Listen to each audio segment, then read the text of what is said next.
Mais parce qu'en fait, 1443, c'est l'année où va commencer 2022. Elle commence en fait en fin 1443, l'année 2022 elle commence. Et c'est pour ça que la FIFA, c'est le 1443e mot, qui représente l'année 1443, qui est le début de 2022, subhanallah, donc le début de la prophétie. Et juste après, on a quoi? وَبِالْحَقِّ أَنزَلْنَا وَبِالْحَقِّ نَزَلْ. 4 mots. Le mot 1444, 1445, 1446 et 1447. Quand tu additionnes ces chiffres-là, 1444, 45, 46 et 47, tu les additionnes ensemble, ça te donne 5782. 5782, tu tapes maintenant sur Google et tu tapes 2022, 5782. Subhanallah, tu vas tomber sur l'année des Juifs, enfin des Hébreux, l'année hébraïque pour 2022.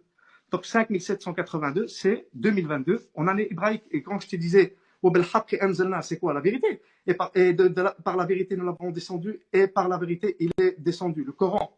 Et ça parle de vérité. Donc en fait, là, les deux ayats, ça forme 2022 aussi.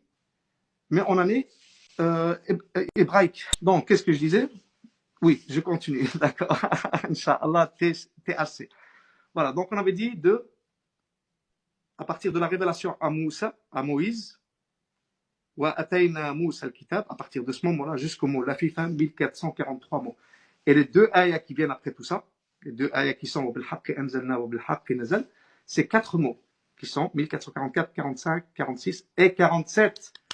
1447, les amis, vous savez c'est quoi? C'est 2025. Donc si ça a commencé en 1443 et que ça se termine en 1447, donc ça veut dire que ça a commencé en 2022 et que ça se terminera, enfin ça va se terminer ou se conclure, on ne sait pas, on ne peut pas interpréter, on ne peut pas vraiment interpréter, sauf en se basant sur certains éléments. Et moi, je me base sur certains éléments très, très importants. Je me base sur quoi? Sur le Coran. De quoi ça parle, les versets, de quoi ça parle? Des Bani Israël, de leur corruption sur terre, par deux fois. La première fois, c'est Inna Suleiman alayhi salam, et la deuxième fois, c'est celle que qu'ils ont vécue. Ça fait 74 ans qu'ils sont en train d'être les gens les plus mauvais sur terre. Et en plus, le pire, c'est qu'il y a une prophétie chez eux qui le confirme. Ils ont une prophétie qui dit, oh, les enfants d'Israël, quand vous retournerez en terre sainte alors qu'il vous est interdit. Enfin, je le dis comme moi, je m'en souviens, parce que c'est pas écrit comme ça. Mais vous allez connaître 76 ans lunaires, qui sont 74 solaires, 76 ans lunaires de domination mondiale, donc ils vont dominer le monde pendant 76 ans, c'est ça leur prophétie. Hein. Mais qu'ils seront aussi, pendant ces 76 ans, les gens les plus mauvais sur terre. Et que par la suite, ils vont connaître un châtiment sévère. Et donc, si on remonte à la deuxième fois qu'ils sont venus en Terre Sainte, c'est quand, les amis? C'est 1948. On est d'accord? Donc, ils ont été officiellement, on leur a donné le territoire, une partie du territoire palestinien en 1948. Donc, si on additionne 1948 à 74 ans après, parce que c'est 74 ans solaires et donc 76 ans lunaires, donc converti en solaire, ça donne 74 ans. Donc, on fait 1948 plus 74 ans, ce qui donne, faites le calcul, 1948 plus 74 ans, ça donne combien, les amis? Ça fait combien? Exactement. Exactement, ça fait 2022. Donc, d'après leur prophétie, la prophétie des Juifs, qui a été cachée volontairement, ils vont connaître 74 ans de gloire, de prospérité, de domination mondiale, mais ils seront les gens les plus mauvais sur terre et Dieu va les punir parce qu'ils seront corrompus. Ce sera des gens qui vont corrompre la terre. Ils vont créer la corruption sur terre. C'est ça qui est dit dans leur prophétie. Fin d'Israël 2022. Ça, c'est une interprétation. Fin d'Israël 2022, c'est ce que le Cheikh Bassam Jarrah, justement, moi, d'où je sors tout ça? J'ai suivi des années de ders, justement des travaux de Cheikh Bassam Jarrah. Et c'est des travaux colossaux, les gars. On parle de 35 ans de boulot, le mec. Hein. Et les ulama à l'époque, qu'est-ce qu'ils faisaient? Ils consacraient leur vie dans la compréhension de ce qu'il y a à l'intérieur du Coran. Et c'est ce qu'il a fait, le Cheikh Bassam Jarrah. C'est pour ça qu'on l'appelle Cheikh. Vous savez, c'est quoi un Cheikh? C'est l'équivalent d'un savant, pratiquement. Donc voilà, donc ce mec-là, j'ai suivi ses ders pendant des années en arabe. Alhamdoulilah, moi j'ai, on va dire, cet avantage qu'Allah subhanahu wa ta'ala m'a donné de pouvoir comprendre très bien l'arabe, surtout l'arabe de cette région-là, parce qu'il est palestinien. Et moi, comme je suis d'origine jordanienne, Donc, alhamdoulilah, je comprends. Le Jordanien et le Palestinien, c'est exactement la même chose. On parle de la même manière. En plus, il est très, très, très fort, masha'Allah, en compréhension de la langue arabe de l'époque. Mais voilà, j'ai suivi ces cours. Donc, ça, c'est l'interprétation. Fin 2022, fin d'Israël 2022, ça, c'est une des interprétations que donne le Cheikh Bassam Jarrah. Sauf que moi, je me réfère aussi à un hadith. Enfin, j'ai regardé en fait les hadiths, tous les hadiths qui parlent de l'arrivée du Mahdi. Donc, il y a les sahih, il y a les daïf et il y a les inventés. Mais moi, je vais tenir compte de quoi, subhanallah? Je vais tenir compte des sahih et des daïf. Parce que les daïf ne veut pas dire faux et ne veut pas dire vrai. Sauf si le hadith en question se réalise. Et donc, subhanallah, je vais aller voir maintenant ici, comme ça avec vous. J'avais regardé en fait des hadiths daïf. Je me suis dit, les sahih, je les connais.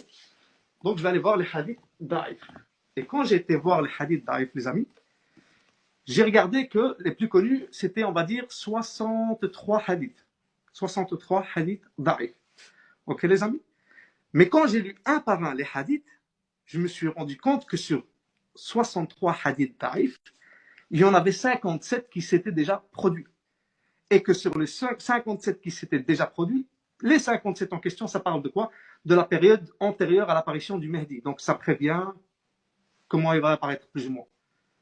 Comprenez? Et puis, les seuls qui ne se sont pas encore réalisés, c'est quoi? C'est l'apparition du Mahdi et tout ce qui va enchaîner après. Donc c'est ça qui reste, les amis. Dans les hadiths daïf, tout le reste, ils se sont réalisés. Je vais vous en lire quelques-uns, Inch'Allah. Donc, non, ça, apparition. Je dis. Alors, on va voir un petit peu, les gars, je vais vous en citer quelques-uns. Comme ça, vous voyez que je ne bluffe pas, je vous dis que les hadiths se sont réalisés. Et donc, à partir du moment où un hadith se réalise, il n'est plus considéré comme un hadith daïf. On est bien d'accord, les gars, puisqu'il s'est réalisé. Donc, alors, qu'est-ce que ça raconte? Ok, voilà. Guerre successive et mort de nombreuses personnes dans le monde. Ça, les gars, je crois qu'on est, ça s'est déjà produit, je crois, soit en Deuxième Guerre mondiale, Première Guerre mondiale, je dirais plus la Deuxième Guerre mondiale. Donc, ça s'est déjà produit. Création et développement de la science et du savoir en Rome. Je ne sais pas si je dois aller voir c'est quoi le mot Rome, mais bon, je vais pas perdre trop de temps là-dessus. Augmentation de l'injustice et de la corruption dans le monde. Les gars, est-ce que la justice, la corruption, ouais, aussi, pareil. Ouais, l'arrivée de fitna, tribulation, entre parenthèses, et la suppression du, c'est quoi ça? Khushu, peur de Dieu. Ah, ok, taqwa et révérence, etc. Ouais, ça, je crois qu'on est en plein dedans, les gars. La venue de 30 Dajjal, chacun d'eux se présumera apôtre de Dieu. Ça, je crois que,